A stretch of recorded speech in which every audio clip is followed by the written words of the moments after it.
آج کا عنوان سلطان محمد قلی قطب شاہ، حیات اور نظم مزاج۔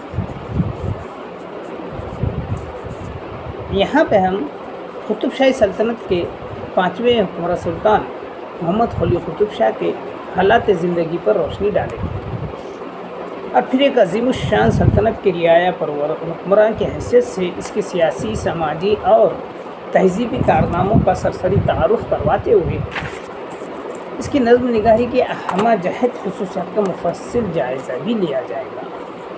محمد قلی قطب شاہ کو اپنے والد ابراہیم قطب شاہ سے ایک وسیع اور طاقتور حکومت ورثے میں ملی تھی۔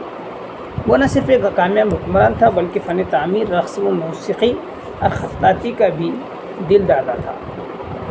شہر حیدرآباد کا قیام، چار مینار اور جامع مسجد کے علاوہ اس کے عہد میں بے شمار محلات، شاہی باغات، عاشور خانے، مدرسے اور کاروان سرائے بنوائے گئے۔ محمد قلی نے اپنی رعایا کے مختلف طبقوں اور فرقوں کے درمیان اتحاد پسندی، یکجہتی اور بھائی چارگی کے جذبات کی ترویج کے سلسلے میں غیر معمولی خدمات انجام دی۔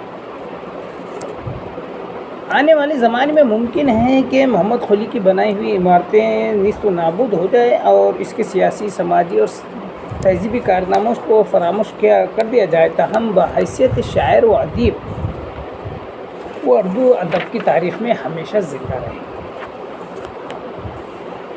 اب ان کے واقعات حیات کا اگر ذکر کریں تو مملکت گولکنڈہ کا 5واں فرما روا سلطان محمد قلی قطب شاہ نہ صرف ایک عظیم الشان سلطنت کا رعایا پرور حکمراں، بانی شہر حیدرآباد، دکنی تہذیب و تمدن کا معمار، فن تعمیر، فن خطاطی اور رقص و موسیقی کا دلدادہ تھا، بلکہ دکنی، اردو، فارسی کا ایک بلند پایہ شاعر بھی تھا۔ محمد قلی قطب شاہ شاہی سلطنت کے چوتھے تاجدار ابراہیم قطب شاہ کا تیسرا فرزند تھا۔ اس کی ولادت 14 رمضان المبارک 973 ہجری مطابق 14 اپریل 1565 کو جمعہ کے دن گولکنڈے میں ہوئی۔ اس کی پیدائش کی خوشی میں گولکنڈے میں کئی روز تک جشن منایا گیا۔ غریبوں، محتاجوں اور فقیروں کو انعامات اور خلعت عطا کی گئی۔ محمد قلی قطب شاہ 21 ربیع الثانی 988 عیسوی ہجری 1580 جون میں بروز جمعہ، جبکہ اس کی عمر 14 سال 8 مہینے اور 8 دن تھی، گولکنڈے کے تخت پر منتقل ہوا اور اس نے تقریباً 31 سال تک نہایت شان و شوکت کے ساتھ حکومت کر کے 47 سال کی عمر میں اس دار فانی سے کوچ کیا۔ اس کے عہد حکومت میں ایک معمولی جنگوں اور اندرونی خلفشار کے سوا بڑی حد تک امن و امان کا دورہ تھا۔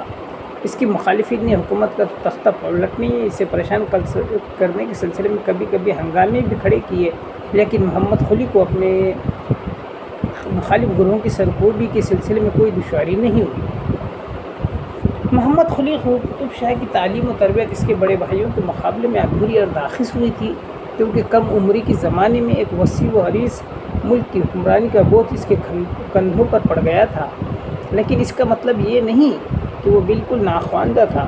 یہ صحیح ہے کہ اسے مذہبی علوم، فقہ، منطق، تاریخ، تصوف پر مہارت حاصل نہیں تھی، لیکن فن شاعری میں اسے غیر معمولی مہارت اور ملکہ حاصل تھی۔ فارسی کے مشہور اساتذہ جیسے انوری، خاقانی، ظہیر فاریابی، حافظ شیرازی وغیرہ سے اس نے استفادہ حاصل کیا تھا اور ان شعراء سے اپنے کلام کا تقابل بھی کیا ہے۔ نزاکت شعر کے فن خدا بخشیا ہے تو تجھ کو، معانی شعر تیرا ہے کہ یا ہے شعر خاقانی۔ یا دوسرا شعر دیکھ سکتے ہیں کہ شعر تیرا در و گوہر ہے، معانی سب میں شعر حافظ کے سر اوپر رہے تاج پرویز۔ اگر دوسرا شعر ملاحظہ فرمائیں تو پتہ چلتا ہے، کہتے ہیں کہ اگر فیروز حور محمود بے ہوش ہوئے عجب کیا ہے، ہوئے تجھ و صف نہ کر سک ظہیر حور انوری بے ہوش۔ مطلب یہ اپنے استاد اور بڑے شعراء کا ادب و احترام کے اس سلسلے میں لکھے ہوئے اشعار ہے۔ شہر حیدرآباد کا قیام اور رفائی کا کارنامہ، اس تعلق سے اگر ہم بات کرتے ہیں تو یہ ایک الگ بات ہوتی ہے، اس کی الگ تاریخ ہوتی ہے۔ محمد قلی قطب شاہ کے تخلص اور قادر الکلامی کی بات ہو جائے تو موجودہ معلومات کی روشنی میں محمد خلیق اردو کا پہلا صاحب دیوان شاعر تھا۔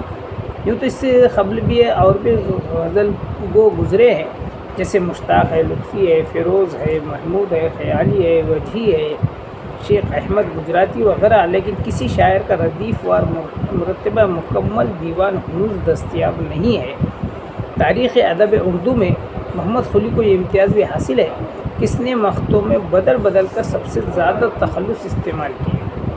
ولی دکنی اردو کے دوسرے شعراء فیروز، وجیح، غواصی وغیرہ نے 3 یا 10 سے زیادہ 4 تخلص استعمال کیے ہیں، جیسا فیروز نے فیروز، فیروزی اور فیروزیہ، وجیح نے وجیح، وجہی، وجیہ یا وجیحہ، اور غواص نے غواص، غواص، غواص، غواص اور غواصی اور غواصیہ۔ لیکن محمد خلیق نے اپنے مقطعوں میں 18 تخلص استعمال کیے ہیں، جیسے محمد بھی استعمال کیا گیا ہے، محمد شاہ، محمد قطب، خالی قطب، خطبہ، قطب زماں، قطب شے، محمد قطب شاہ، محمد قطب شاہ غازی، محمد قطب شاہ راجہ، محمد قطب شاہ سلطان، محمد قطب شاہ نواب، معانی، قطب معانی، قطب معنی، قطب معینی، ترکمان۔ یعنی اس طریقے سے کل 18 تک تخلص استعمال کرنے کی بات یہاں ہمیں تاریخ میں ملتی ہے۔ آگے ہمیں اور کلیات محمد خلیق قطب شاہ کے بارے میں معلومات حاصل کرنا ہے کہ خلیق قطب شاہ نے کون کون سی تخلیقات کی ہے۔ یہ آج کے لیے اتنا کافی ہے۔